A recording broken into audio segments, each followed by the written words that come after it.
Hello पुणेकर, तुम्ही कधी आलू साबुदाणा कुरडई ही try केलेली आहे का?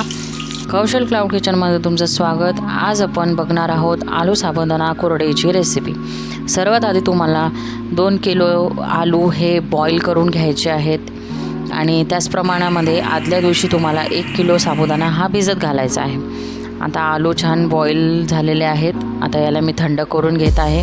त्याच्यानंतर तुम्ही याला पील ऑफ करून आणि मॅशरच्या हेल्पनी छान असं मॅश करून घ्यायचं आहे।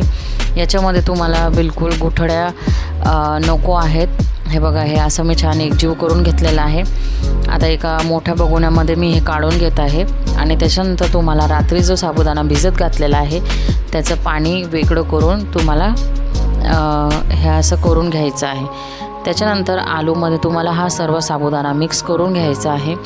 त्याच्यानंतर एक भाजीचा चमचा जो असतो ते भरून तुम्हाला याच्यामध्ये तिखट टाकायचं आहे आणि त्याच चमच्याच्या सहाय्याने 2 चमचे हे तुम्हाला मीठ टाकून घ्यायचं आहे। आता हे सर्व एकजीव केल्यानंतर तुम्हाला लागणार आहे म्हणजे प्लास्टिकचा रॅपिंग पेपर मी घेतलेला आहे। याच्यावरच तुम्हाला कुरडई टाकायची आहे, कपड्यावर अजिबात टाकू नका।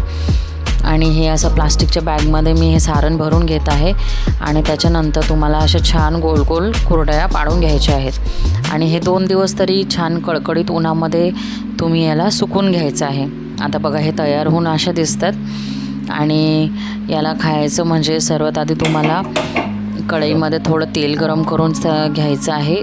तेलाचं तापमान छान गरम असलं पाहिजे, त्याच्यानंतरच तुम्ही याच्यामध्ये कुरडई सोडायची। आणि हे बघा, साबुदाणा पण किती छान खुलून आलेला आहे याच्यामध्ये।